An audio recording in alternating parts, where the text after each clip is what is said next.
Shout out to Squarespace for sponsoring today's episode. One of the challenges was I didn't want to feel like you're coming in through the front door into an old house and then a completely new extension.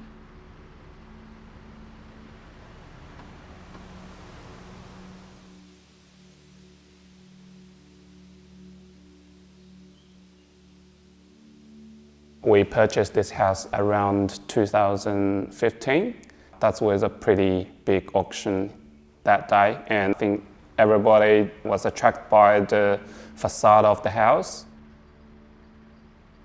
It was built in the 1920s or 30s, I think, in what's called a New England style home. This is characterized by the clinker bricks, the dormer windows at the front, usually quite a steep pitched slate roof. Got a particular style about it.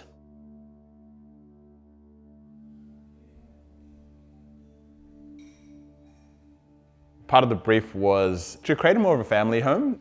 Before, it was just a collection of small rooms, and what they wanted is a main family space that everyone can congregate. You can have dinner while you're in the kitchen, you can watch the kids playing in the backyard, somebody could be watching TV, and everyone can gather together somewhere that's light and bright and comfortable, which the original house didn't really have. It was sort of like a collection of smaller rooms with doorways into all the different rooms, and then a really narrow, separate kitchen room, so to speak, which didn't really work with the current way of living.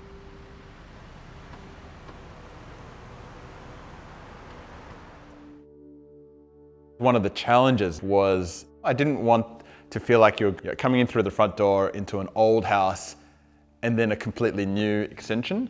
We really wanted to try to blend it in and make it feel part of the one house. We brought in a lot of the elements of the new extension into the original house.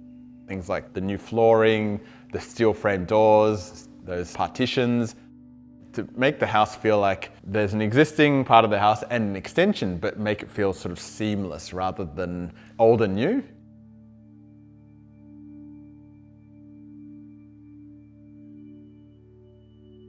The original house was when you came in through the front door, you were sort of met with the kitchen at the end. So we knew we had to get rid of that because it was small and just wasn't very functional. So we almost created this bend in the hallway. So you come in through the front door and then you sort of turn left, and then that brings you into the new section of the house. Nice and bright and airy and spacious new family room.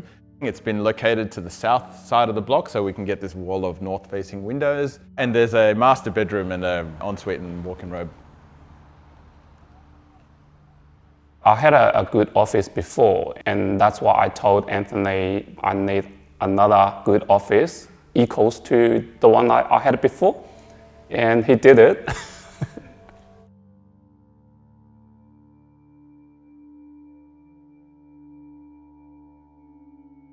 Dawei and Ying, actually both in the design field, so they actually had a real appreciation for design. They always conveyed to me that they wanted something that was quite clean and modern, and very importantly, beautifully detailed. A lot of it wasn't about decoration. They wanted things to be quite minimalist. The idea is that they could add decoration in terms of artwork. Client's dad is an artist, but this was meant to be sort of a canvas for them to work with. We spend a lot of time on analysing the performance of glazing, not just the double glazing unit, but the high performance films that go in there to make sure that they don't get too hot, they don't lose heat, that they're appropriate size, they're not too heavy. And then the end result, it just ends up being really high quality units, and then the house is a lot more comfortable.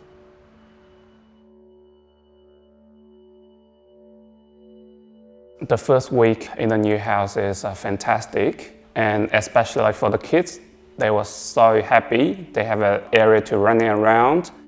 They have like so many things to discover. You know, kids always had this so curiosity with everything.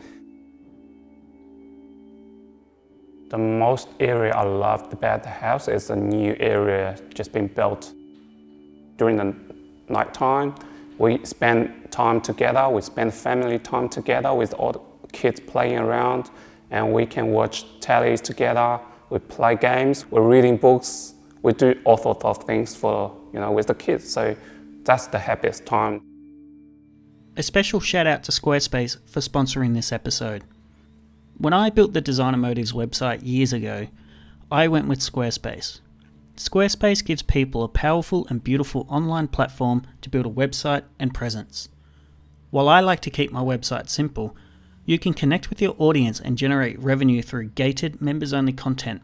You can also build a mailing list, create a community for the fully integrated commenting system on blog posts, create an e-commerce store with plenty of third-party tools, display posts from your social profiles, and a lot more. They also have powerful analytics so you can track sales, visitors, traffic sources, form conversions, and more. Go to squarespace.com for a free trial, and when you're ready to launch your own website, go to squarespace.com/thedesignemotive to save 10% off your first purchase of a website or domain.